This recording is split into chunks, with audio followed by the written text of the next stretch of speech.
बिहार में मंत्रियों के विभागों का बंटवारा हो गया है और इस बंटवारे से जितना सदमा तेजस्वी यादव को लगा है, उतना बड़ा सदमा तो तेजस्वी यादव को चुनाव हारने पर भी नहीं लगा था।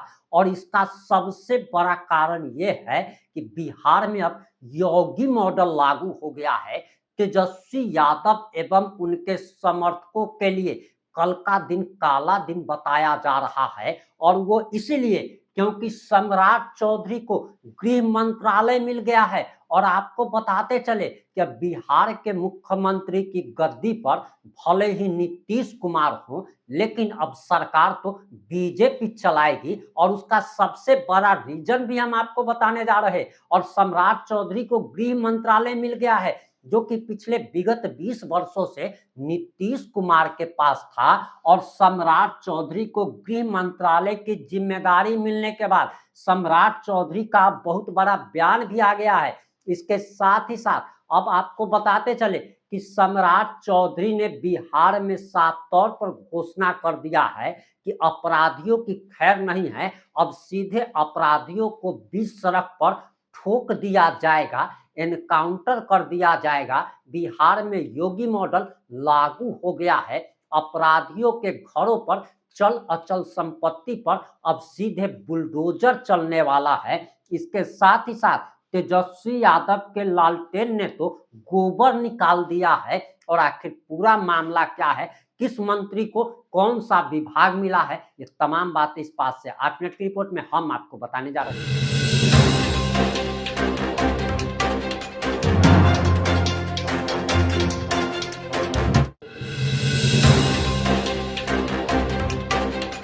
नमस्कार, मैं प्रिंस कुमार सिंह और आप देख रहे हैं पॉजिटिव इंडिया। अगर अभी तक आपने चैनल को सब्सक्राइब नहीं किया है तो खबरों से अपडेट रहने के लिए कृपया चैनल को सब्सक्राइब कर लीजिए। और जो लोग ऑलरेडी कर चुके हैं तमाम लोग को हृदय धन्यवाद। अब वापस आते हैं अपनी खबर पर। और आखिर तेजस्वी यादव की क्यों फटी पड़ी है, अपराधियों में आखिर हड़कंप में क्यों मच गया है, हम वो तमाम बातें बताएंगे। और आज तक ऐसी जानकारी हमको नहीं लगता है कि कोई आपको दिया होगा। और धैर्य के साथ इस वीडियो को पूरा अंत तक देखना है। हम सबसे पहले आपको बताने जा रहे हैं कि आखिर किस मंत्री को कौन सा मंत्रालय मिला, उसके बाद हम एक ऐसी जानकारी आपको देंगे जो कि आज तक आपने सुनी तक नहीं होगी, आपको कोई बताया नहीं होगा। आपको बताते चले कि दरअसल बताया जा रहा कि नीतीश कुमार के पास सामान्य प्रशासन, मंत्रिमंडल सचिवालय, निगरानी, निर्वाचन और ऐसे सभी विभाग जो किसी भी मंत्री को अलॉट नहीं हुआ है वो नीतीश कुमार के पास रहेंगे।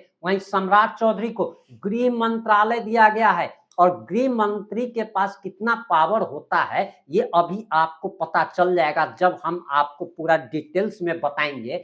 वहीं विजय कुमार सिन्हा डिप्टी सीएम को राजस्व एवं भूमि सुधार, खान एवं भूतत्व उनके पास पहले से भी था। एक बात आप लोग बताइए, हमको ये समझ में नहीं आ रहा कि आखिर बिहार में चुनाव क्यों कराया गया, क्योंकि नीतीश कुमार सीएम बन गए, डिप्टी सीएम पद पर वही सम्राट चौधरी, अब विजय कुमार सिन्हा हैं। तो क्या ये बिहार में चुनाव जो है लालू प्रसाद यादव के परिवार में जूतम पैजार कराने के लिए हुआ था? क्योंकि सब कुछ तो पुराना ही जैसा है, चुनाव से पहले जो था वही स्थिति आज भी है। तो आखिर चुनाव क्यों कराया गया ये आप लोग जरूर बताइएगा। वहीं आपको बताते चले कि विजय कुमार चौधरी को जल संसाधन, संसदीय कार्य, सूचना एवं जनसंपर्क और भवन निर्माण विभाग दिया गया है। वहीं विजेंद्र प्रसाद यादव को ऊर्जा, योजना एवं विकास, मद्य निषेध, उत्पाद एवं निबंधन, इसके साथ साथ वित्त विभाग और वाणिज्य कर विभाग। एक वित्त विभाग की भी हम कहानी आपको एक बड़े मजेदार बात बताने वाले हैं। वहीं श्रवण कुमार को ग्रामीण विकास और परिवहन, और ये वही मंत्री जी हैं जिनको चुनाव के दौरान जनता ने दौरा दौरा करके मारा था।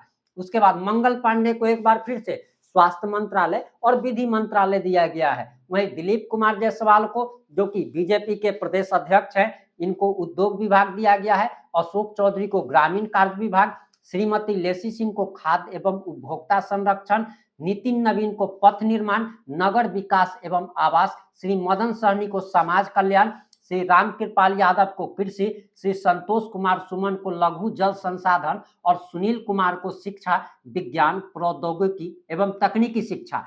और ये आपको एक जानकारी देते चले कि जितने भी मंत्रालय आप देख रहे हैं, ये पहले भी यही लोग मंत्री थे और चुनाव के बाद भी इन्हीं लोगों को मंत्री बनाया गया है। वहीं मोहम्मद जमा खान को अल्पसंख्यक कल्याण, संजय सिंह टाइगर को श्रम संसाधन, अरुण कुमार प्रसाद को पर्यटन, कला, संस्कृति एवं युवा, सुरेंद्र मेहता को पशु एवं मत्स्य संसाधन, नारायण प्रसाद को आपदा प्रबंधन, श्रीमती रमा निषाद पिछड़ा वर्ग एवं अति पिछड़ा वर्ग कल्याण, श्री लखेंद्र कुमार रोशन, ये विधायक जी को पहली बार मंत्री बनाया गया है, पातेपुर के विधायक है और बड़े अच्छे व्यक्ति है, इनसे हमारी व्यक्तिगत भी रिलेशन जो है बहुत अच्छा है। अनुसूचित जाति एवं अनुसूचित जनजाति कल्याण, सुश्री श्रेयसी सिंह गोल्डन गर्ल, इनको सूचना प्रौद्योगिकी एवं खेल मंत्रालय दिया गया है। वहीं डॉक्टर प्रमोद कुमार को सहकारिता, पर्यावरण, वन एवं जलवायु परिवर्तन, संजय कुमार को गन्ना उद्योग, संजय कुमार सिंह को लोक स्वास्थ्य अभियंत्रण विभाग।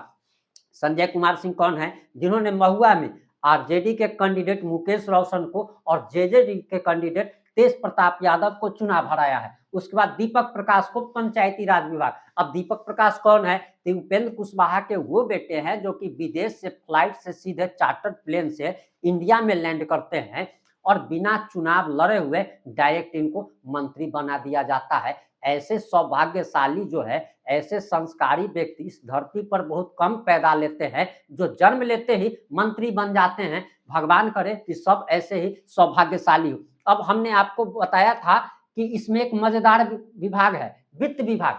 जानते हैं क्या? लालू प्रसाद यादव के बाद बिहार में अब तक जितने भी सीएम हुए हैं, किसी ने अपने पास वित्त विभाग नहीं रखा है। अब कहेंगे कि सीएम हुए तो कौन कौन? नीतीश कुमार है भैया। अरे भैया, नीतीश कुमार बीच में जीतन राम मांझी भी आए। वित्त विभाग ये लोग क्यों नहीं रखते हैं?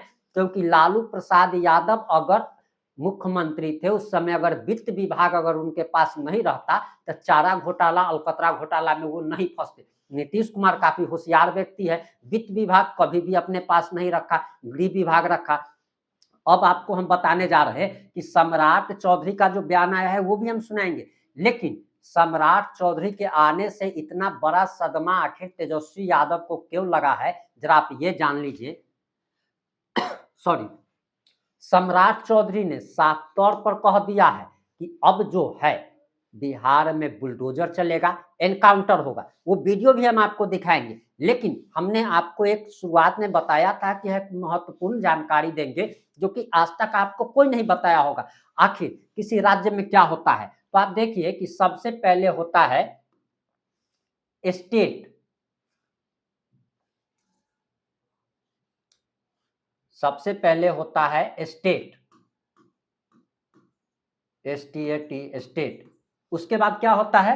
गवर्नमेंट, GOVERNMENT,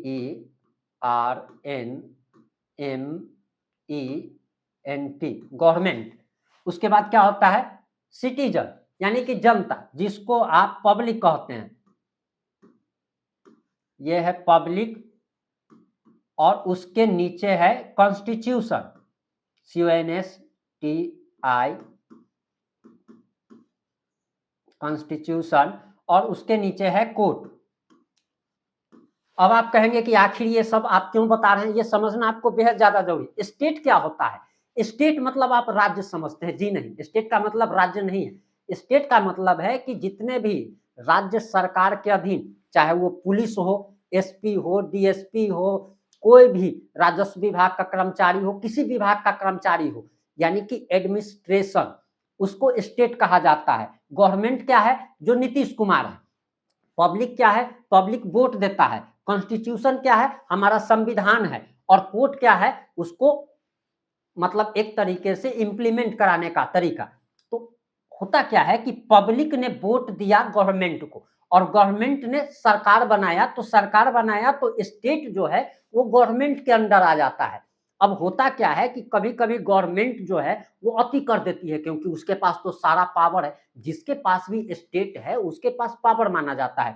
अब जान लीजिए कि गवर्नमेंट के पास जैसी पावर आता है तो बहुत सारे लोग होते हैं जो कि पावर का मिसयूज करते हैं। तो आखिर उनको कौन रोकेगा? तो उनको रोकने के लिए हमारा कॉन्स्टिट्यूशन, हमारा संविधान कहता है कि सरकार के पास ये जो पावर है ये यहीं तक जा सकते हैं। मान लीजिए सरकार ने अगर गलती की, संविधान से बाहर जाकर के काम किया, तब कोर्ट, बहुत सारे लोग कहते हैं कि संविधान को बदल दो, संविधान को खत्म कर दो, कोर्ट को खत्म कर देना चाहिए। अरे कोर्ट अगर खत्म हो गया, संविधान अगर खत्म हो गया, तो आप समझ रहे हैं आपने जिसे वोट देकर चुनकर जिसे सरकार में भेजा है, पावर दिया है, वो अति भी कर सकता है आपके साथ। मान लीजिए कि सरकार कल से अगर ये नियम बना दे कि कल से लोग नंगे घूमेंगे, अब आप कहिएगा कि हम नंगा नहीं घूमेंगे, सरकार क्या करेगा, तुरंत स्टेट को भेजेगा, यानी कि इसके अंडर में पुलिस या अधिकारी है, ये पुलिस को भेजेगा, मार करके आपको गर्दा छोड़ा देगा पुलिस। आप कहाँ जाइएगा, आप कहेगा जो मेरा तो राइट है, ये मानवाधिकार है, तो आप किसके पास जाएंगे? जब संविधान बचा रहेगा तभी तो, कोर्ट बचा रहेगा तभी तो आप देखते हैं कि बिहार में जब एसआईआर हो रहा था और आधार कार्ड को मान्य नहीं किया जा रहा था, और सरकार एक तरीके से आप कह सकते हैं तानाशाही कह लीजिए, जब उतर गई तब कोर्ट ने आदेश दिया कि संविधान के तहत आप काम कीजिए, संविधान से बाहर जाकर के आप काम नहीं कर सकते हैं। तो स्टेट, मैं ये बातें आपको क्यों बताया, क्योंकि स्टेट किसके अंडर में होता है? गृह मंत्रालय के अंडर में। और गृह मंत्रालय किसके पास है? तो गृह मंत्रालय जो है सो अब सम्राट चौधरी के पास है। तो सम्राट चौधरी के पास गृह मंत्रालय है, तो आप ऐसा समझ लीजिए कि सम्राट चौधरी जिस प्रकार के व्यक्ति हैं और जिस प्रकार का इनका बयान आता है, उससे आप समझ सकते हैं कि आखिर ये चाहते क्या है। वहीं आपको बताते चले कि जरा इस तस्वीर को आप गौर से देखिए, इस तस्वीर को आप जरा गौर से देखिए कि आखिर आरजेडी के लालटेन ने किस तरीके से गोबर कर दिया है। अब आप जरा सम्राट चौधरी का ये बयान सुनिए। लालू जी आज कह देंगे कि तेज प्रताप हमारा वारिस होगा, तो कल से तेजस्वी को पहचानना बिहार की जनता भूल जाएगी। कह देंगे मीसा भारती हमारी नेता है, तो कल से पहचानना भूल जाएगा। ये लालू यादव का खेती है। लालू प्रसाद जी के प्रतिनिधि के तौर पर काम कर रहे हैं। पहले राबड़ी देवी काम कर रही थी, आज तेजस्वी यादव काम कर रहे हैं। स्वाभाविक है, इसलिए हम लोगों ने कहा कि बउआ है, बच्चा है, पूरा क्रिकेट खेला, अपने जीवन में 37 रन बनाया। तो क्रिकेट की उपलब्धि ये है। राजनीति में यह भी ज्ञान नहीं है कि सारा पावर मुख्यमंत्री को होता है। हम मुख्यमंत्री के नेतृत्व में काम करते हैं। इसको जब देखिएगा सुनिएगा कहेंगे कि मेरी सरकार, अरे बच्चा हो, अभी तुम्हारे पिताजी की सरकार को जनता ने देखा है, कैसे बिहार को लूटा है, बिहार में अत्याचार किया है, लोगों को घर में घुस कर गोली मारने की स्थिति आपके राज में रही है। और आपकी बहन की शादी हो रही थी तो शोरूम से गाड़ियां खींच ली जाती थी। तो बिहार की जनता सब जानती है, और जनाने के लिए हम लोग भी हैं, हम लोग भी बताएंगे। यही है लालू, यही लालू प्रसाद जी ने बिहार को लूटा है। बताएंगे कि भाई इनके प्रतिनिधि हैं तेजस्वी यादव, तेज प्रताप यादव, मीसा भारती, तो ये जनता को बताएंगे। देखिए, वो नीतीश जी का व्यक्तिगत मामला है और जनता दल यूनाइटेड का अंदर की बात है। हम नीतीश कुमार जी के साथ समझौते में हैं, जनता दल यूनाइटेड के समझौते, पार्टी का जो निर्णय होगा उसके साथ हम लोग खड़े हैं। सत्ता से बाहर जाने के बाद ये सब बात याद आती है। याद कीजिए, ताड़ी जब बैंड हुआ था तो लालू जी नीतीश जी के साथ बैठे थे और बैंड करवाया था। तो डोमिसाइल भी उसी तरह, पहले दिन डोमिसाइल नीति आई थी, फिर इन्हीं लोगों ने बैंड कराया था। सत्ता से बाहर जाने के बाद लालू जी को याद आता है, क्योंकि 15 साल बिहार को लूटा, बर्बाद किया, अराजकता फैलाया, नौजवानों का जीवन खराब किया, तो जनता सब जानती है। तो वही तो मैंने कहा, स्वाभाविक है, सत्ता के बाहर जाने के बाद तो कहेंगे ही, सत्ता में थे तो बैंड किसने करवाया। 2016 में बैंड हुआ, तब नीतीश जी मुख्यमंत्री थे और उप मुख्यमंत्री कौन था?